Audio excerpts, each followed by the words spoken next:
जय हिंद। आप सभी साथियों को कैसे हैं? उम्मीद करता हूं कि आप सब अच्छे होंगे और अपने फिजिकल यानी रनिंग की तैयारी भी आप लोग अच्छे से कर रहे होंगे। देखो दोस्तों, आज के वीडियो में आप लोगों को फिजिकल से संबंधित आपका जो फाइनल आंसर की में प्रश्न के जो गलत हैं या फिर निरस्त हुए हैं या फिर जिनके कई ऑप्शन सही हो उसके संबंध में आज की वीडियो है। ठीक है, तो देखिए हम दोस्तों जो हम गाँव आए हुए हैं तो यहाँ पे बोर्ड नहीं है, बोर्ड अवेलेबल नहीं है।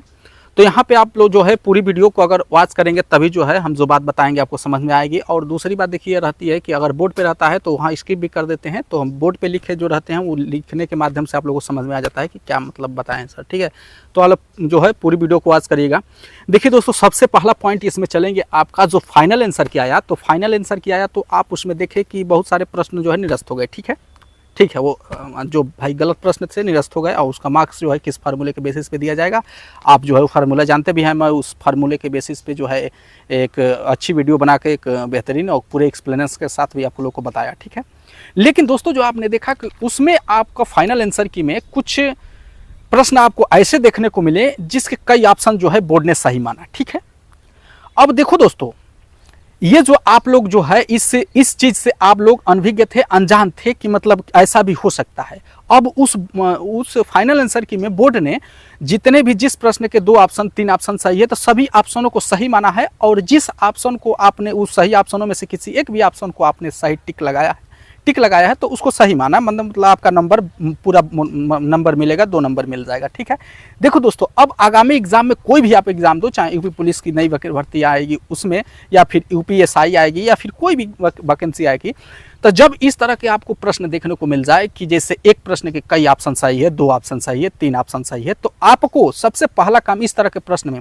किसी न किसी एक ऑप्शन को टिक 100% करना है। किसी भी जो मतलब जो सही ऑप्शन है, जैसे मान लीजिए एक प्रश्न के 3 ऑप्शन सही है तो तीनों में से एक ऑप्शन को आपको टिक करना है। ठीक है, और दूसरी बात कि अगर किसी प्रश्न के 2 ऑप्शन सही है, जैसे एग्जाम्पल के तौर पे मान लेते हैं किसी प्रश्न के ए और बी दोनों ऑप्शन सही है, तो आप उसमें से कुछ बच्चे बी भी लगाएंगे तो ठीक है, कुछ बच्चे ए भी लगाएंगे तो ठीक है, लेकिन आपकी पहली प्राथमिकता मेरे दोस्त आपका पहला ऑप्शन रहेगा। यानी आप किसी भी कंडीशन में अगर उसमें देखेंगे कि 2 ऑप्शन सही है जिसमें ए और बी सही है, तो आप बी को न लगा के ऑप्शन ए को टिक करेंगे। यानी प्राथमिकता आप पहले वाले ऑप्शन को देंगे, न कि दूसरे वाले ऑप्शन को। इस तरह के कई जो है प्रश्न एसएससी में देखने को मिला है कि उसके जो है पहला ऑप्शन तो सही है, उसके साथ साथ एक और ऑप्शन सही है, तो वहाँ पे आपका पहला ऑप्शन जो है सही माना गया है, सही उत्तर में बाकी ऑप्शन को हटा दिया गया है, बल्कि एक और ऑप्शन सही है फिर भी उसको हटा दिया गया है। तो आप हमेशा जो है पहले ऑप्शन को प्राथमिकता देंगे जब सही कई ऑप्शन सही हो तो। ठीक है, इस बात को नोट कर लेना। ये जो है बच्चे बहुत से यूपी पुलिस में ऐसे बच्चे थे कि जिनको नहीं मालूम था ये चीज़, तो आप इससे आप ध्यान में रख लो, और जो भी आप आगे एग्जाम दो इसमें ये फंडा आप लोग जो ये फार्मूला ये ट्रिक अप्लाई 100% करना। ठीक है, अब आ जाओ दोस्त दूसरी बात, देखो आपका ग्राउंड से संबंधित है, ये भी जो है महत्वपूर्ण है। पहले नंबर तक ये जो है प्रश्न जो है बहुत सारे बच्चे हमसे पूछे, जैसे सर क्या हम स्टार्टिंग में जैसे एग्जाम हम दौड़ करेंगे ग्राउंड में तो वहाँ पे हम जो हमारा चिप लगा रहेगा तो हम पहली ही बार जो है मैट पे पैर रखना ज़रूरी है या फिर हर चक्कर में। ठीक है, और दूसरा प्रश्न ये है कि सर चिप अपने आप बंद हो जाएगा कि हमको बंद करना पड़े। इस तरह के तमाम प्रश्न आप देख सकते हैं। ठीक है, ये प्रश्न इसलिए साथियों जो है बच्चे पूछे हैं, हालांकि ये बहुत इंपॉर्टेंट प्रश्न है, इसलिए कि मैं एक जो है ग्राउंड से संबंधित आपका वीडियो बना के बताया था कि आपको 12 चक्कर लगाना है या फिर 16 चक्कर लगाना है, तो मतलब किस तरह से चिप काम करता है, आपको कि जो है 12 चक्कर में जो है मैट पे पैर रखना जरूरी है, तमाम चीज़ें मैं आप लोगों को बताया था वीडियो के माध्यम से। तो उसी में जो है बच्चे प्रश्न किए हैं। देखो पहले नंबर तो आप जानते हो कि अगर 400 का 1 चक्कर रहेगा तो आपको 12 चक्कर दौड़ना है, अगर 300 का 1 चक्कर रहेगा तो 16 चक्कर दौड़ना है। यही लड़कियों की अगर बात करें तो आपका जो है 400 रहेगा तो 6 चक्कर, अगर 300 का रहेगा तो 8 चक्कर। ठीक है, ये है। तो अब देखो दोस्तों, तो हम 400 पे ग्राउंड पे लेके चलते हैं, यानी 12 चक्कर और लड़कियों के लिए 6 चक्कर। देखो सबसे पहली बात कि जैसे आपका जो ग्राउंड रहेगा एक मैट बना रहेगा, वो मैट जो है कंप्यूटर से कनेक्ट रहेगा, आपका चिप भी कंप्यूटर से कनेक्ट रहेगा, A to Z कंप्यूटर से कनेक्ट रहेगा। वहाँ पे कर्मचारी रहेंगे, वहाँ पे देखते रहेंगे कि जो है अपना आपका राउंड। ठीक है, A to Z वो कनेक्ट रहता है कंप्यूटर से। अब देखो जैसे ही आपने आपने जैसे ही रनिंग आपका जो है गो व्हिसिल बजेगी या फिर गो का साउंड दिया जाएगा या फिर व्हिसिल बजती है, तो आप जैसे भी चलेंगे तो वहाँ पे जो मैट रहेगा, मैट से पहले सभी बच्चों को क्रमवार जो है आर्डर में खड़ा किया जाता है, बैठा दिया जाता है या फिर खड़ा कर दिया जाता है, जो भी। ठीक है, तो आपको जैसे ही व्हिसिल बजेगी आप चले, तो वहाँ पे मैट पे हर बच्चे का जैसे ही दौड़ना शुरू किया तो हर बच्चे को वहाँ पे मैट पे पैर रख के ही आगे बढ़ना है, यानी दौड़ शुरू करनी है। बिना मैट पे पैर रखे आपको दौड़ शुरू नहीं करनी है। और दूसरी बात, जैसे मैं हूँ, मेरे साथ का एक और लड़का है, उसने पहले मैट पे पैर रख दिया, ठीक है, और हम उससे जो है मान लो कि 1 मिनट बाद रखें, तो उसका समय जब वो पैर रखा तो उसका समय स्टार्ट हो गया। जब हमारा समय कब स्टार्ट होगा, जब हम पैर मैट पे रखेंगे तभी। अगर हमने मैट पे पैर नहीं रखा तो हमारा समय स्टार्ट नहीं हुआ होगा। ठीक है, इस बात को नोट कर लें। और देखो, जैसे हम मैट पे पैर रख दिए तो एक चक्कर दौड़ के हम आए ऐसे, तो फिर मैट आ गया हमारा, तो फिर हम पैर रखेंगे, फिर दूसरा चक्कर दौड़ के आए, फिर मैट आ गया, फिर हम रखें। यानी हमारे कहने का मतलब है दोस्त कि हर बार हर चक्कर में जैसे आप घूम के आ रहे हो तो मैट पे पैर रखना कंपलसरी है, अनिवार्य है। और देखो, वो पड़ भी जाता है, दोनों पैर में आपके चिप रहेंगे, किसी एक पैर में नहीं रहेगा, दोनों पैर में चिप रहेगा। ठीक है,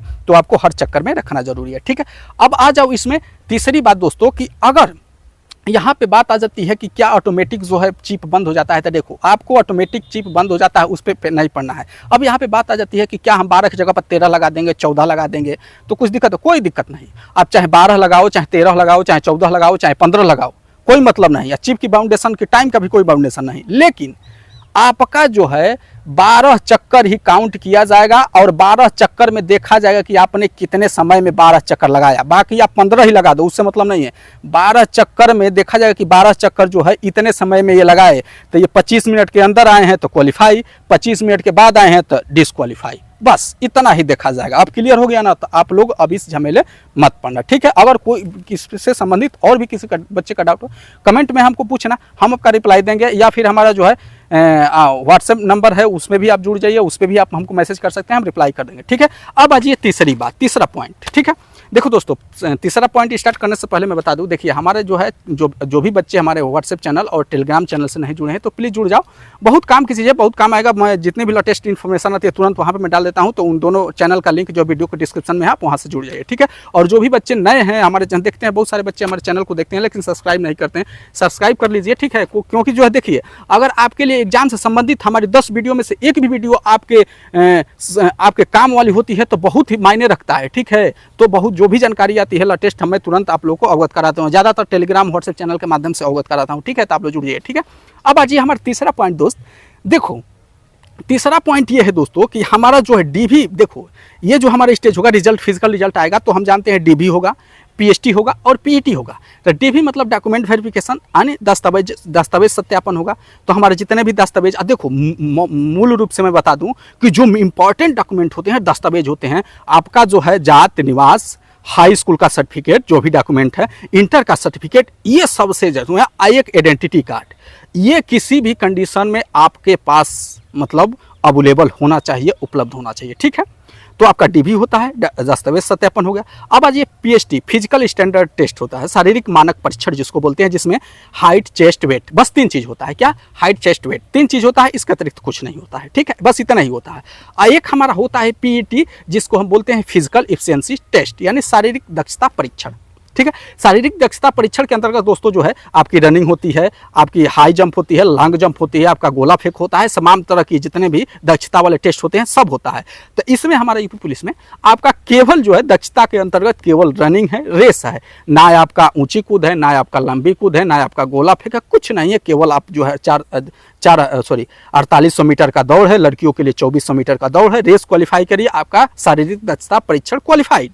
ठीक है, बस इतना ही है, इसके अतिरिक्त कुछ नहीं है। आप लोग ज़्यादा कोई ये ना रहे कि इसमें भी आपका हाई जंप होगा, लॉन्ग जंप होगा, गोला फेंका, ऐसा कुछ नहीं है।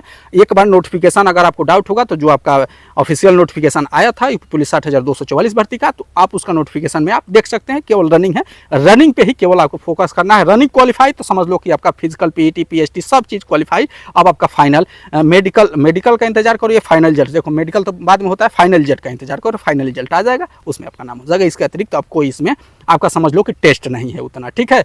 तो आप सभी बच्चे जो है फिलहाल में यही करना कि आप जो है रनिंग पे फोकस करो, और जो भी जिसका भी डॉक्यूमेंट में दिक्कत है तो अभी मान लो उसको सुधार करवा लो, चाहे करेक्टर सर्टिफिकेट हो या फिर आपका जो कोई आपका क्या बोलते हैं कि डोमिसाइल या फिर कास्ट सर्टिफिकेट में दिक्कत हो तो वहाँ पे सही करा लो। क्या अगर जिन भी बच्चों का कहीं दिक्कत है, सही नहीं हो पा रहा, उसका एफिडेविट बनवा लेना। देखो कहीं भी कुछ भी दिक्कत होगा डॉक्यूमेंट में तो उसका एफिडेविट बनवा लेना। एफिडेविट बनवा के जो है एफिडेविट बनवा लोगे उस चीज़ का कि हमारा जो है इसमें से गलत है, तो वहाँ पे जो है मान्य हो जाता है, तो एफिडेविट आप लोग बनवा लीजिएगा, ठीक है।